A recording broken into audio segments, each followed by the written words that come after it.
मेरे प्यारे साथियों, मैं आपका आपके अपने YouTube चैनल एग्जाम पथ में आपका स्वागत करता हूं। तो मेरे प्यारे साथियों, हम लोग आज एक नए टॉपिक के साथ उपस्थित हैं और नया टॉपिक है नियंत्रक एवं महालेखा परीक्षक। क्लियर है ना मेरे प्यारे साथियों?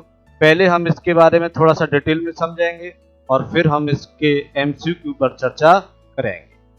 तो मेरे प्यारे साथियों, यदि बात की जाए तो नियंत्रक एवं महालेखा परीक्षक जो होता है इसे हम लोग कैग भी कहते हैं। क्या कहते हैं? कैग। क्लियर है ना? क्या कहते हैं हम लोग? कैग। कैग का मतलब होता है controller and auditor general. Controller and audit general. Clear है ना मेरे प्यारे साथियों? जनरल।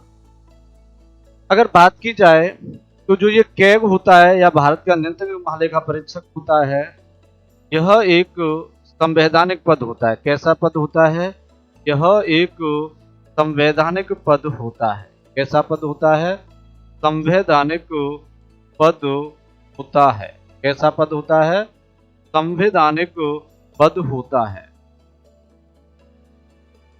उसके अलावा यदि बात की जाए तो अनुच्छेद 148 से और 151 तक नियंत्रक एवं महालेखा परीक्षक के बारे में ही बताया गया है। क्लियर है ना मेरे प्यारे साथियों? अनुच्छेद 148 यह कहता है कि भारत का एक नियंत्रक एवं महालेखा परीक्षक हो।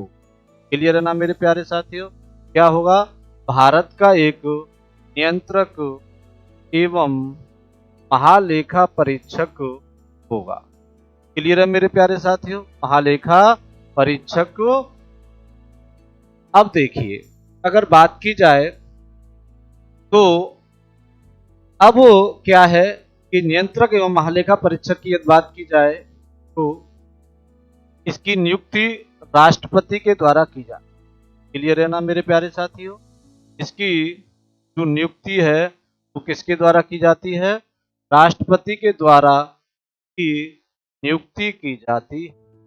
क्लियर है ना मेरे प्यारे साथियों?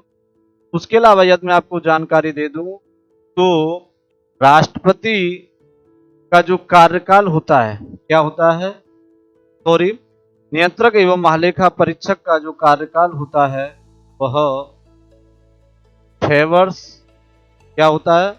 6 वर्ष या 65 वर्ष जो भी पहले हो। क्या? जो भी पहले हो। मैं अभी समझाता हूं प्यारे साथी उसमें क्या है। देखिए, ये तो आपकी समझ में आ रहा होगा कि 6 वर्ष या 65 वर्ष जो भी पहले हो।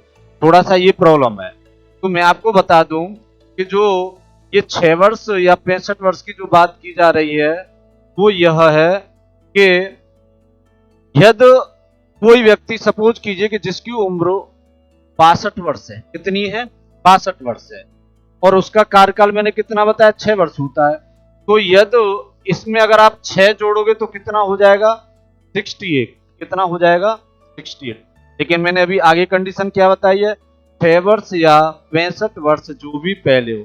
तो हमें इसको ध्यान रखना है जो 65 वर्ष मैंने बताई। कहने का मतलब यह है कि यदि 62 वर्ष का कोई व्यक्ति नियंत्रक एवं महालेखा परीक्षक के पद पर नियुक्त होता है तो वह केवल 3 वर्ष ही कार्यकाल कर पाएगा और वो 65 वर्ष की आयु में रिटायर्ड हो जाएगा। क्लियर है ना? यदि कोई व्यक्ति जैसे सपोज कीजिए जैसे 55 वर्ष का बना, 55 वर्ष किसी की उम्र थी और वह नियंत्रक एवं महालेखा परीक्षक के पद पर बैठ गया तो फिर वह 6 वर्ष पूरा कार्यकाल करेगा, 61 वर्ष पर वह सेवानिवृत्त होगा। तो मेरे प्यारे साथियों, यहाँ 3 वर्ष कर पाएगा, 65 पहले कंडीशन फॉलो हो रही है और यहाँ पर 6 वर्ष कंडीशन फॉलो हो रही है तो वह 61 वर्ष की उम्र में रिटायर हो जाएगा। क्लियर है ना मेरे प्यारे साथियों? अब हम लोग देखते हैं और इसके बारे में अभी थोड़ा सा तो हमने अभी बताया आपको कि जो कैग है, कैग के बारे में कि इसका कार्यकाल बताया हमने 6 वर्ष या 65 वर्ष। उसके अलावा हमने बताया कि इसकी नियुक्ति कौन करता है, तो राष्ट्रपति करता है। उसके अलावा थोड़ी सी जानकारी और मैं दे दूं कि इसकी जो नियंत्रक एवं महालेखा परीक्षक होता है, यह भारत का सबसे प्रमुख भारत का सबसे प्रमुख अधिकारी होता है। भारत का सबसे प्रमुख अधिकारी होता है। मेरा कहने का तात्पर्य है कि अभी तक जितने भी संवैधानिक अधिकारी हैं, जितने भी संवैधानिक अधिकारी हैं, कैसे अधिकारी, जितने भी संवैधानिक अधिकारी हैं, उन सब में सबसे प्रमुख जो होता है वो आपका कैग या नियंत्रक एवं महालेखा परीक्षक होता है। और यह बात डॉक्टर भीमराव अंबेडकर जी ने कही थी। डॉक्टर भीमराव अंबेडकर जी ने कही। क्लियर है ना मेरे प्यारे साथियों?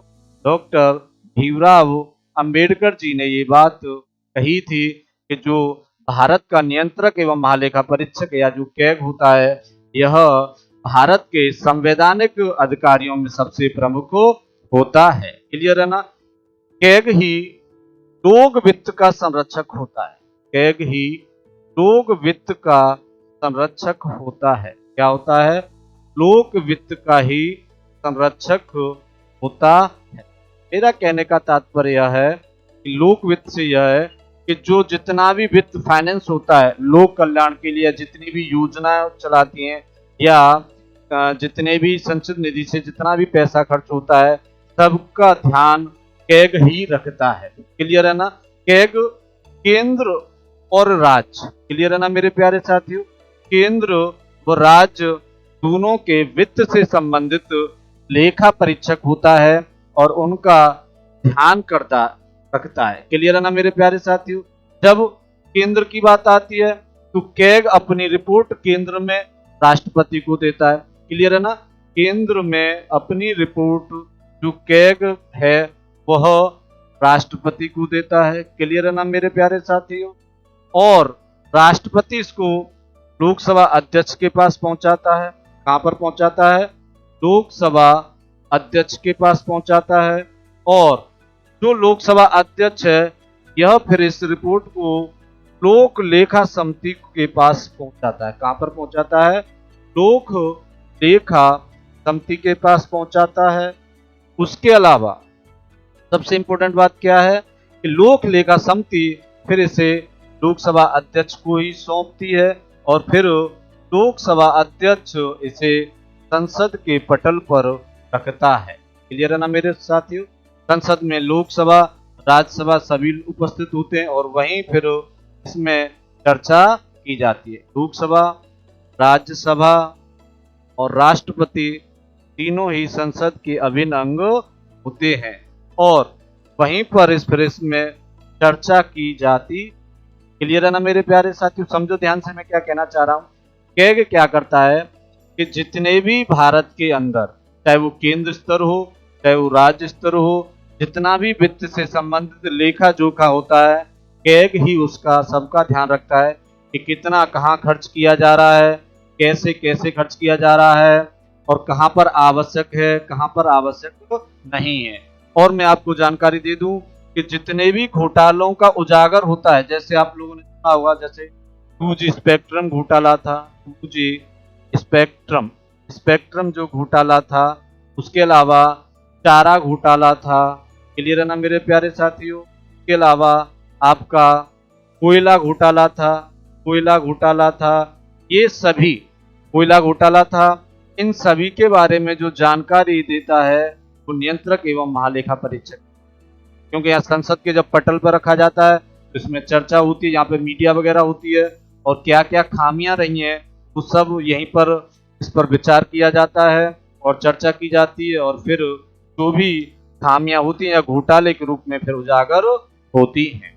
क्लियर है ना मेरे प्यारे साथियों? तो कैग भारत का सबसे प्रमुख अधिकारी है और यह बात किसने कही थी? डॉक्टर भीमराव अंबेडकर जी ने कही थी। और यह कैग लोक वित्त का संरक्षक होता है। उसके अलावा जो केंद्र या राज्य स्तर पर जितनी भी योजनाएं चलती हैं या जितना भी संसद निधि से पैसा खर्च होता है उस सब का ध्यान रखता है। क्लियर है ना मेरे प्यारे साथियों। यदि राज्य की बात की जाए तो जैसे ये राष्ट्रपति को रिपोर्ट देता है, वैसे राज्य स्तर पर रिपोर्ट जो है वह राज्यपाल को देता है। क्लियर है ना मेरे प्यारे साथियों, क्लियर है ना। उसके अलावा हम थोड़ा सा और कैग के बारे में जानेंगे। यदि बात की जाए कैग की तो कैग को जो वेतन मिलता है, कैग को जो वेतन मिलता है वह सर्वोच्च न्यायालय के न्यायाधीश के बराबर मिलता है। क्लियर है ना मेरे प्यारे साथियों। कितना वेतन मिलता है? सर्वोच्च न्यायालय के न्यायाधीश के बराबर वेतन मिलता है। क्लियर है ना मेरे प्यारे साथियों। यदि बात की जाए तो सर्वोच्च न्यायालय के जो मुख्य न्यायाधीश होते हैं उनका वेतन मतलब 2.5 लाख रुपए या 2,50,000 रुपये है। और यदि बात की जाए तो अन्य जो न्यायाधीश होते हैं उनका वेतन 2,25,000 रुपये है। क्लियर है ना। तो जो कैग होता है उसको कितना वेतन मिलता है?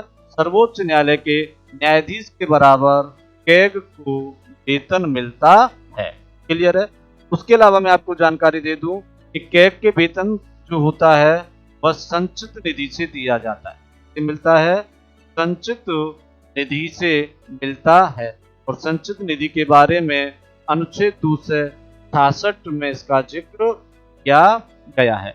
उसके अलावा एक इम्पोर्टेंट बात और, जो कैग का वेतन होता है तो भारित व्यय होता है। कैसा होता है?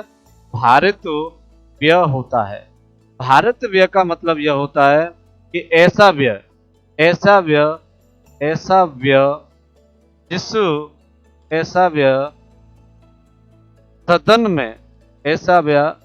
जिस पर सदन में चर्चा होती है। क्या होती है? चर्चा होती है, मतदान नहीं। क्लियर है ना। चर्चा होती है, मतदान नहीं। क्लियर है ना मेरे प्यारे साथियों। क्या होती है? चर्चा। ऐसा व्यय जिस पर सदन में चर्चा होती है, ऐसा व्यय ही भारित व्यय कहलाता है। क्लियर है। जिस पर मतदान नहीं होता है। क्या? मतदान नहीं होता है। क्लियर है ना मेरे प्यारे साथियों। भारित व्यय कौन सा व्यय होता है? ऐसा व्यय जिस पर सदन में चर्चा होती है, मतदान नहीं होता है। क्लियर है ना। अब अगर बात की जाए तो कैग को शपथ कौन दिलाता है? तो कैग को शपथ भी राष्ट्रपति ही दिलाता है। क्लियर है ना। और राष्ट्रपति जो शपथ दिलाता है वह अनुसूची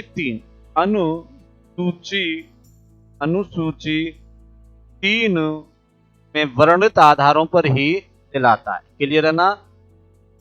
कैग को शपथ राष्ट्रपति दिलाता है और जो अनुसूची 3 में जिसका विवरण किया गया उसी के आधार पर यह शपथ दिलाता है। अब सबसे इंपॉर्टेंट बात क्या है कि कैग को हटाया जा सकता है या नहीं। जब कैग पद पर होता है तो उसको हटाया जा सकता है या नहीं। हटाया जा सकता है या नहीं।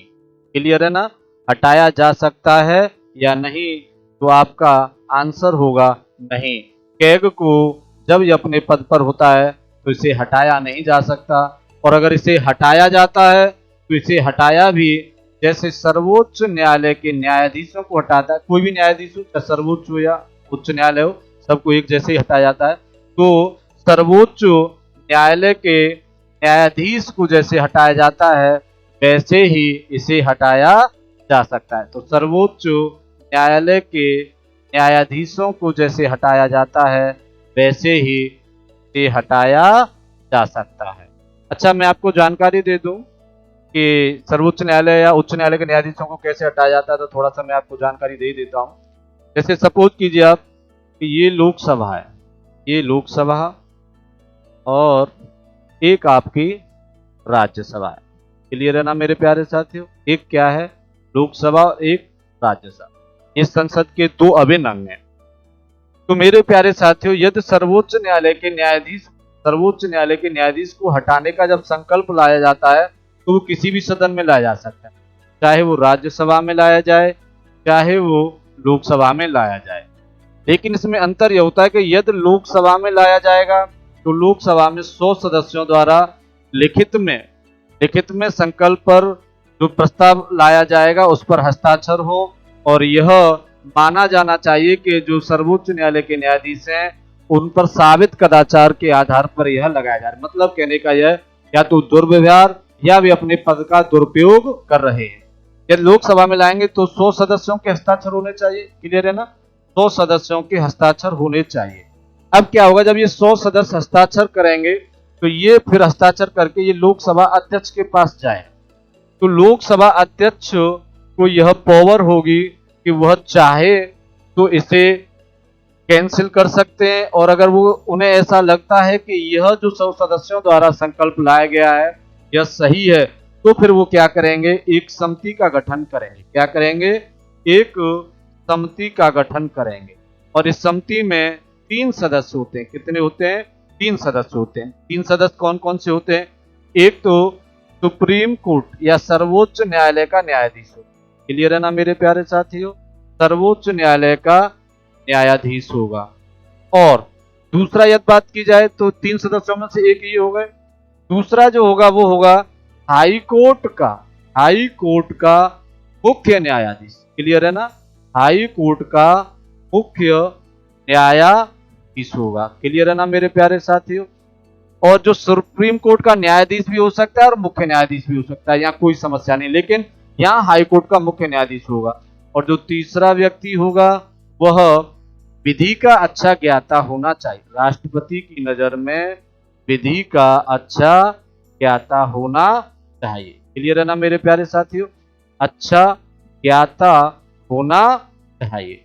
अब क्या होगा कि जब ये 3 सदस्यीय समिति का गठन किया जाएगा और यह जो आरोप लगाए गए उनकी जांच करती है, और यदि सही पाया जाता है, और सही पाया जाता है, यदि सही पाया जाएगा तो फिर इसी सदन में लोकसभा में ही 2/3 बहुमत से, कितने से, 2/3 बहुमत से उसको पारित करना होगा।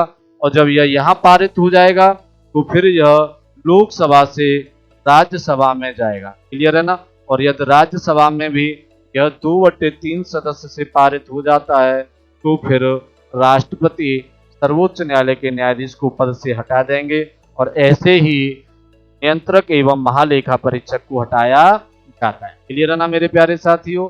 जैसे सर्वोच्च न्यायालय के न्यायाधीश को हटाया जा सकता है, वैसे ही कैग को हटाया जा सकता है। और कैसे हटाया जा सकता है, मैंने इसका विवरण आपको भी दिया है, कैसे समझे एक बार और। यदि कोई भी संकल्प सर्वोच्च न्यायालय के न्यायाधीश या लोकसभा अध्यक्ष को हटाने के लिए लाया जाता है तो किसी भी सदन में लाया जा सकता है, चाहे वो लोकसभा हो और चाहे वो राज्यसभा हो। यदि लोकसभा में लाया जाएगा तो 100 सदस्य होने चाहिए, और यदि राज्यसभा में लाया जाएगा तो 50 सदस्य। जैसे सपोज कीजिए कि लोकसभा में लाया तो 100 सदस्यों ने हस्ताक्षर करके उसे दे दिया, तो यह लोकसभा अध्यक्ष को देंगे, तो लोकसभा अध्यक्ष जो है वो इस पर अमल करेगा और देखेगा कि ये सही है या गलत है। यदि लोकसभा अध्यक्ष को यह गलत लगता है तो वह उसे तभी कैंसिल कर देगा, और यदि लोकसभा अध्यक्ष को यह सही महसूस होता है तो वह एक समिति का गठन करेगा। जो समिति का गठन किया जाएगा उसमें 3 सदस्य होंगे, और 3 सदस्यों में कौन कौन होगा, सर्वोच्च न्यायालय या सुप्रीम कोर्ट का न्यायाधीश या मुख्य न्यायाधीश हो सकते हैं, हाई कोर्ट का मुख्य न्यायाधीश, और एक जो सदस्य होंगे वे होंगे विधि के अच्छे ज्ञाता, क्लियर है ना। फिर इस समिति की जो रिपोर्ट लोकसभा अध्यक्ष को दी जाएगी या लोकसभा में पहुंचेगी, और वहां क्या किया जाएगा, यदि लोकसभा में यह संकल्प 2/3 सदस्यों से पारित हो जाता है तो लोकसभा में यह प्रक्रिया पूर्ण मानी जाएगी, और फिर यह प्रक्रिया लोकसभा से राज्यसभा में जाएगी, और राज्यसभा में भी यदि वहां के 2/3 सदस्य इस को पूर्ण कर देते हैं या जो आरोप लगाया था उसको सही मानते हैं तो यह प्रक्रिया पूर्ण मानी जाएगी, और राष्ट्रपति नियंत्रक एवं महालेखा परीक्षक को पद से हटा दें, क्लियर है ना मेरे प्यारे साथियों। अब अगर बात की जाए तो थोड़ी सी जानकारी और हम इसके बारे में देखते हैं। देखिए इसमें कि मैंने अभी आपको बताया कि नियंत्रक एवं महालेखा परीक्षक को हटाया जा सकता है, और कैसे हटाया जा सकता है वो भी मैंने इसके बारे में चर्चा की। अब कुछ फैक्ट वाले क्वेश्चन है, जैसे यदि बात की जाए तो कैग का मैंने आपको वेतन बता दिया, इसकी शपथ बता दी, इसका त्याग बता दिया, इसके कार्य बता दिए, और आपको इसकी जो भी इंपॉर्टेंट बात थी वो सब मैं बता चुका। अब अगर बात की जाए तो जैसे प्रथम कैग, प्रथम नियंत्रक एवं महालेखा परीक्षक या प्रथम कैग जो थे वो थे आपके नर हरि राव। कौन थे? नर हरि राव या वी नर हरि राव थे। और अगर बात की जाए तो वर्तमान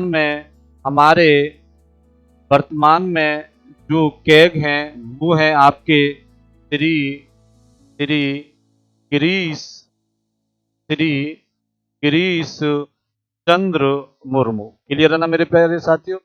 गिरीश चंद्र मुर्मू ये इस समय के कैग या नियंत्रक महालेखा परीक्षक हैं, और यह अगर काउंटिंग में देखा जाए तो यह 14वें नंबर के। क्लियर है ना मेरे प्यारे साथियों? एक बार और मैं आपको इसका रिवीजन कर देता हूं। कैग या नियंत्रक एवं महालेखा परीक्षक एक संवैधानिक पद है। इसके बारे में बताया गया है अनुच्छेद 148 में कि भारत का एक नियंत्रक एवं महालेखा परीक्षक होगा। इसकी नियुक्ति राष्ट्रपति करता है, इसको शपथ भी राष्ट्रपति दिलाता है, और इसको हटाने की जो प्रक्रिया है वो ऐसी होती है जैसे सर्वोच्च न्यायालय के न्यायाधीश को हटाया जा सकता है। क्लियर है ना? उसके अलावा यदि बात की जाए तो इसका वेतन भी उतना होता है, सर्वोच्च न्यायालय के न्यायाधीश के बराबर ही होता है। और इसकी एक चीज और मैं बता दूं आपको कि इसकी जो सदस्य वो इसकी जो योग्यता की बात की जाए कैग की, तो कैग की जो योग्यता है उसके बारे में संविधान में इसका कोई जिक्र नहीं किया गया। संविधान में का कोई जिक्र नहीं किया है, संविधान में इसका कोई विवरण नहीं दिया है। क्लियर है ना मेरे प्यारे साथियों? लेकिन इसकी जो योग्यता है वो कैग अधिनियम है, कैग अधिनियम 1971, कैग अधिनियम 1971 में इसकी योग्यताओं के बारे में बताया गया। और इसमें यह बताया गया है कि ऐसा व्यक्ति जो लोक वित्त के बारे में, या ऐसे समझ सकते हो कि वित्त के बारे में जानकारी रखता हो, लोक वित्त के बारे में अधिक ज्ञान रखता हो, वह इस पद पर बैठ सकता है। क्लियर है ना मेरे प्यारे साथियों? तो अब हम लोग इससे संबंधित कुछ एमसीक्यू देखते हैं, वहां पर और अगर कोई एक आध क्वेश्चन रह गया होगा तो वहां आपका क्लियर हो जाएगा। तो आइए हम लोग देखते हैं कैग से संबंधित पहला एमसीक्यू आपके सामने। भारत का एक नियंत्रक एवं महालेखा परीक्षक होगा। इसका विवरण किस अनुच्छेद में किया गया है? इसका विवरण किस अनुच्छेद में किया गया है? ऑप्शन ए अनुच्छेद 148, ऑप्शन बी अनुच्छेद 149, ऑप्शन सी अनुच्छेद 150 और ऑप्शन डी अनुच्छेद 151। तो मेरे प्यारे साथियों इसका राइट आंसर ऑप्शन ए है। कौन सा? Option A. अनुच्छेद 148 में यह बताया गया है कि भारत का एक नियंत्रक एवं महालेखा परीक्षक होगा। क्लियर है ना? अच्छा, अनुच्छेद 149 की बात की जाए तो मैं आपको जानकारी दे दूं, इसमें नियंत्रक एवं महालेखा परीक्षक, इसमें क्या बताया गया है? जो नियंत्रक एवं महालेखा जो परीक्षक है उसकी कार्य और शक्तियों के बारे में बताया गया है। नियंत्रक एवं महालेखा परीक्षक के कार्य और शक्तियों के बारे में बताया गया है। परीक्षक के कार्य और शक्तियों के बारे में बताया गया है। क्लियर है ना मेरे प्यारे साथियों? अगर बात की जाए अनुच्छेद जो 150 है वह क्या कहता है? वह यह कहता है कि संघ व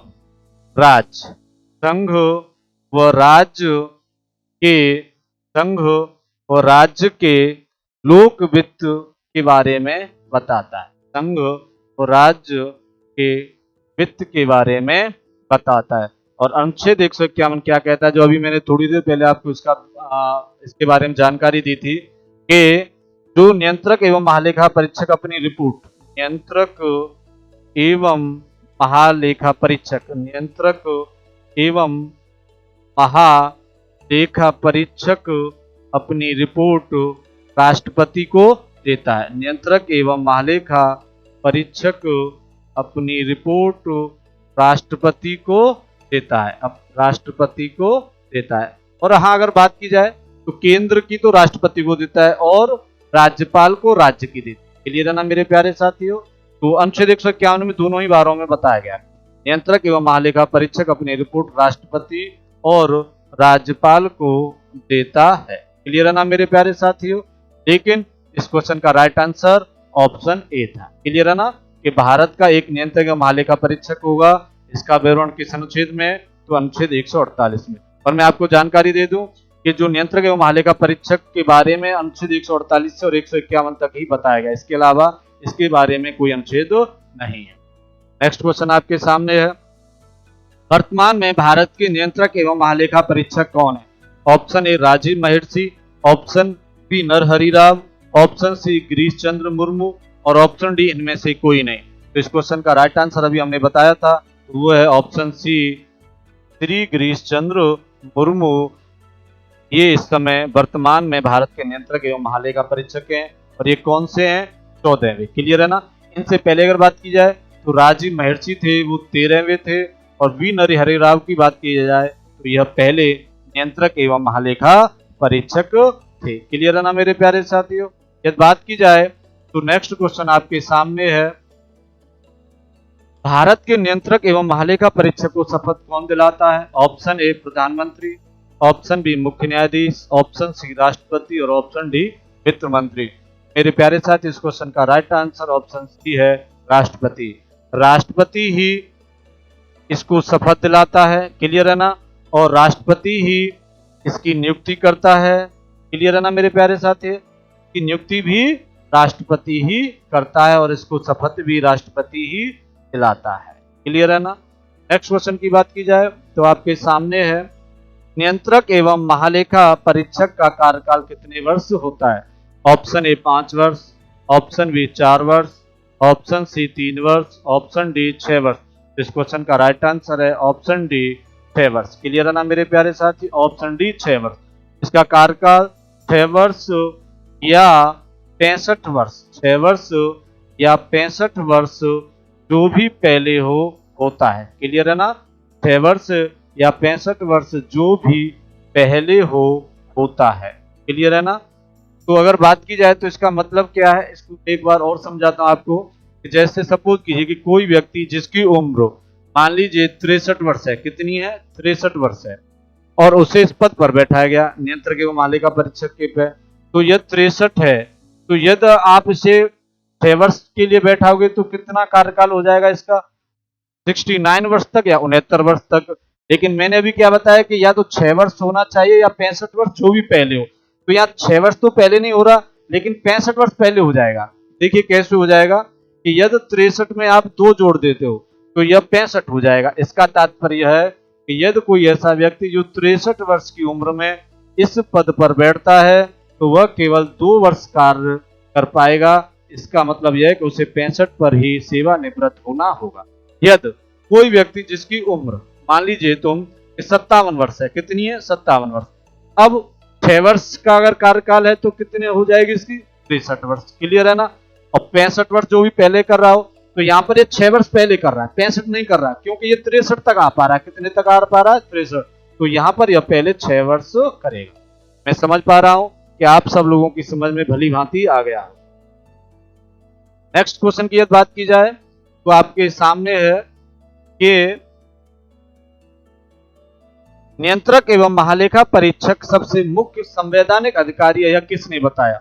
option A Pandit Jawaharlal Nehru, option B Mahatma Gandhi, option C doctor Bhimrao Ambedkar, option D Sardar Vallabh Bhai Patel. इस क्वेश्चन का राइट आंसर ऑप्शन सी है डॉक्टर भीमराव अम्बेडकर। नियंत्रक एवं महालेखा परीक्षक को संवैधानिक अधिकारी, सबसे बड़ा या सबसे मुख्य संवैधानिक अधिकारी जो बताया था वो डॉक्टर भीमराव अम्बेडकर ने कहा था कि जो नियंत्रक एवं महालेखा परीक्षक है यह सबसे मुख्य संवैधानिक अधिकारी है। क्लियर है ना मेरे प्यारे साथियों? नेक्स्ट क्वेश्चन आपके सामने है, अगर बात की जाए तो नियंत्रक एवं महालेखा परीक्षक की नियुक्ति कौन करता है? ऑप्शन ए संसद, ऑप्शन बी प्रधानमंत्री, ऑप्शन सी राष्ट्रपति, ऑप्शन डी मुख्य न्यायाधीश। तो इस क्वेश्चन का राइट आंसर ऑप्शन सी है। राष्ट्रपति नियंत्रक एवं महालेखा परीक्षक की नियुक्ति करते हैं। तो इस क्वेश्चन का right answer option C. Next question आपके सामने है, लोक वित्त का संरक्षक कौन होता है? ऑप्शन ए संसद, ऑप्शन बी महान्यायवादी, ऑप्शन सी नियंत्रक एवं महालेखा परीक्षक, ऑप्शन डी सर्वोच्च न्यायालय। इस क्वेश्चन का भी राइट आंसर ऑप्शन सी है, नियंत्रक एवं महालेखा परीक्षक। और मैंने बताया था कि लोक वित्त का संरक्षक कैसे होता है कि जो भी केंद्र या राज्य सरकार की जो भी योजनाएं होती हैं उनके द्वारा जो पैसा खर्च किया जाता है या संचित निधि के द्वारा जितना भी पैसा खर्च किया जाता है तो उन सब पर यह निगरानी रखता है। और इसी के कारण नियंत्रक एवं महालेखा परीक्षक के कारण ही जितने भी घोटाले होते हैं उनका उजागर इन्हीं के द्वारा किया जाता है। क्लियर है ना?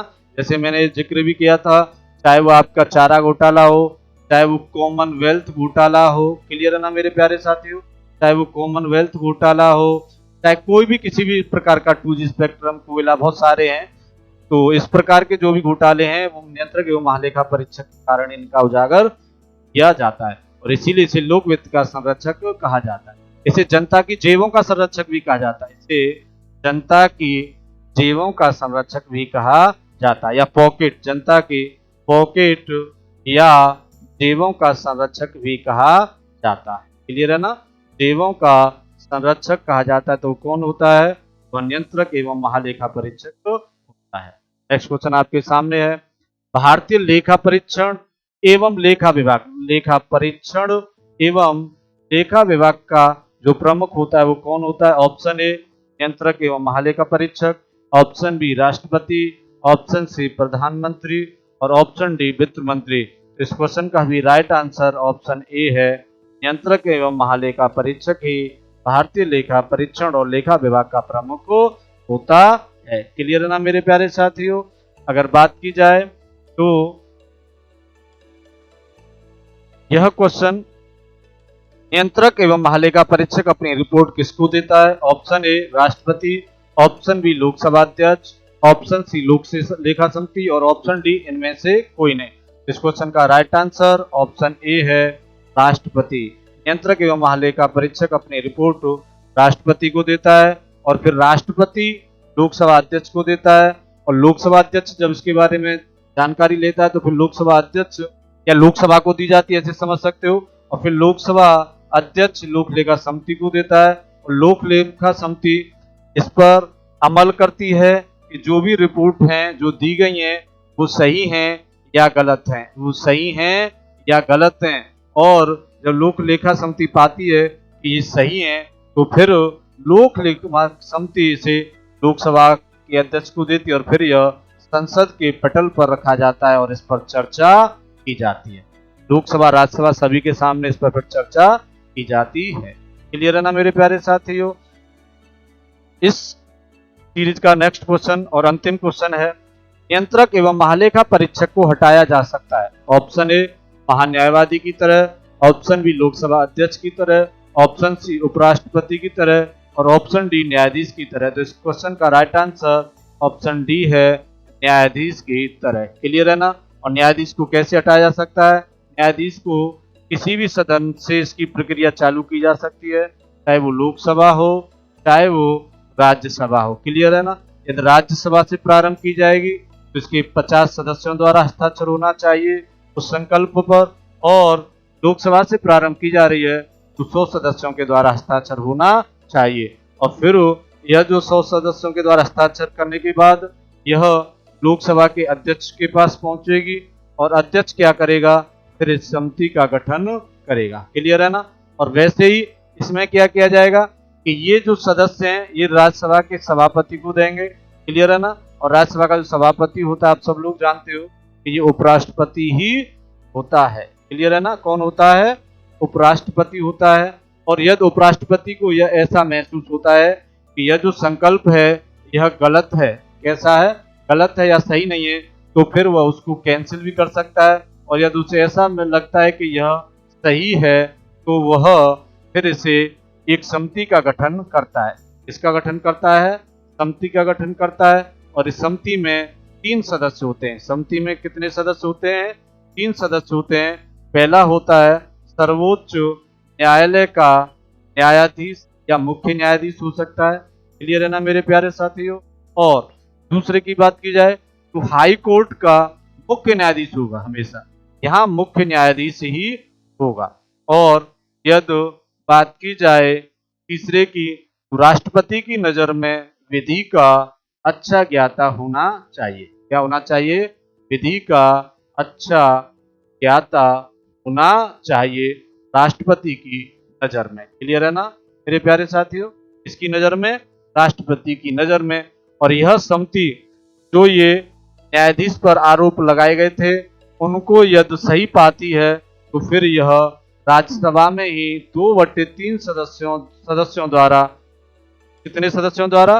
2/3 सदस्यों द्वारा यह बात यदि निश्चित कर दी जाती है कि जो न्यायाधीश पर आरोप लगाए गए थे वो सही हैं, तो फिर ये लोकसभा में भी जाती है।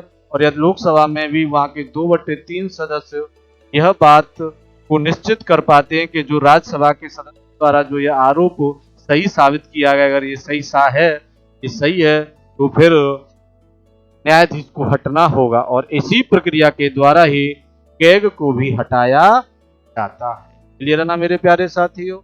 तो आज का सेशन मैं उम्मीद करता हूँ आपको काफी पसंद आया होगा। और यदि आपको यह पसंद आया है तो आप इसे लाइक करें, शेयर करें और कमेंट करें और अपना प्यार ऐसे ही बना के रखें। क्लियर है ना मेरे प्यारे साथियों? मैं फिर आपके सामने एक नए सेशन के साथ कल उपस्थित होऊंगा। जय हिंद मेरे प्यारे साथियों।